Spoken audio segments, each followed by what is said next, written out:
Hi everyone, Adam and April here again. Today we wanted to talk about uniform guidance requirements. So as a nonprofit, if you receive federal funding, you need to make sure that you are in compliance with all of the uniform guidance regulations. So there are 12 core compliance requirements that come along with your federal funds. So we wanted to review each one of them today. It's important to note that whether or not you receive an audit in accordance with uniform guidance is separate. So an audit is triggered when you have over a certain dollar amount that you spend in federal funding. But regardless of that dollar amount, these 12 core requirements are something that you need to keep in mind and make sure that you're in compliance with on a regular basis. Pop quiz, what's the dollar amount? Which year end? Ooh. 12/31/25. $1 million. Yep. $1 million. All right, so Adam, you want to kick it off with the first one? Yeah, sure. So we're going to go through all 12, and I just want to also point out that just because there's 12 compliance requirements does not mean every grant has all 12 applicable to it.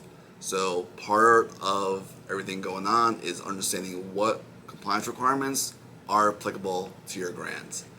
So to kick it off, first one is activities allowed or unallowed. This is kind of self-explanatory. This is basically ensuring that you are doing appropriate activities and there's no prohibited activities per the grant that are being conducted with those dollars. Second one is allowable cost and cost principles. So within the uniform guidance, there is cost principles about what is allowable, what is unallowable, what you can spend the dollars on, and they have to be documented expenses. You are allowed to allocate between different programs, but you have to have the support behind it. So they do stipulate which funds are allowable for those grants. So just going down the list here, we got cash management's the next one. So typically for federal grants, it's a lot of times is cost reimbursement, meaning that you incur the costs and then get reimbursed for your expenditures. But federal grants also allow you to draw down sometimes on those funds. So that means you could essentially advance the funds to yourself. But with cash management, there are very strict rules to make sure any drawdowns and the timing of when the payment occurs is as little as possible. So that's cash management, basically ensuring proper controls over drawing down funds and ensuring those funds are paid out in a very timely manner. Okay. Next compliance requirement is eligibility. So many times a nonprofit is delivering services to consumers. They have to be eligible to receive those services. Now, sometimes a nonprofit is determining who is eligible, but at other times the state is determining who is eligible.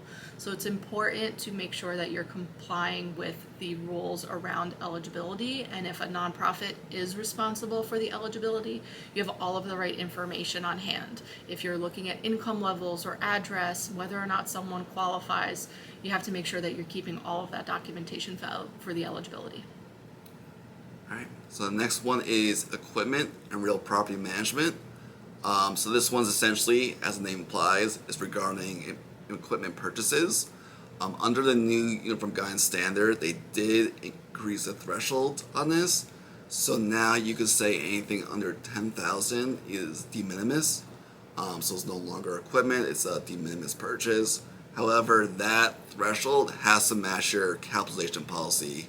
So if your policy says 5,000, it's 5,000 is how it works for that grant for you, even though it allows up to 10. It's based on your policy. And historically it was $5,000 and it was increased to $10,000 recently. So from time to time the threshold does change. Next compliance requirement, this one's a little bit of an earful, is matching level of effort and earmarking. So all three of these are really in the same category. Matching is when you are awarded a certain amount for a program and you have to match those funds with funds from another source. That is the matching component. Level of effort is when you have to deliver a certain level of service. So maybe you have to meet an 80% level of service based on who's eligible and the services that you're providing. and earmarking is another one as well. So these three are in the same category. So that is another compliance requirement for matching level of effort and earmarking. So next one is period of performance, which is kind of self-explanatory again. Essentially, this is just saying that the activities, expenditures need to occur in the period of the grant periods. Basically, the government wants to make sure that you're not, reimbursing yourself for things prior, before the grant period or well after, that is truly relates to the grant activities. And sometimes an organization's fiscal year doesn't always line up with the grant award period either. Yes. So that's when period of performance also comes into play. Think of it like accruing expenses for AP, accrued expenses in general. There's rules there around that period of performance. Sometimes they allow you to accrue something into AP, and as long as it's paid within 60 or 90 days, it's still allowable. So each grant's going to stipulate those rules. Although it's much easier if your fiscal year matches your grant years. So if that's not the case, maybe something to consider. Okay. This one, next requirement, we're on number 8 out of 12. Okay. So the next requirement, another earful I got here. It is procurement, suspension, and debarment. So all of these are in the same requirement again. Procurement is the process of going out to bid and getting multiple prices. So all of these are part of your vendor selection and bidding process. Suspension and debarment is making sure that a vendor can be used, that they're not on the debarred list or a suspension list. So you need to make sure that when you're selecting your vendors, you're doing your due diligence. It's also important to note that procurement is important, that the uniform guidance regulations want it to be a written policy.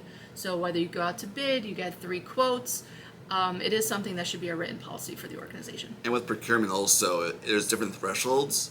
At different thresholds, there's different rules for procurement. They just recently raised it, so what's considered a micro purchase now goes up to $50,000, which makes it a lot easier for those purchases because you don't need to go through multiple bids. But based on the size of the vendor selection, it goes to multiple bids, sealed bids. It scales up. Yeah, a lot of regulations around Yeah. it. So next one is program income. This primarily relates to grant-funded activities that's generating program income for the organization. There's specific rules regarding that, how that's supposed to work.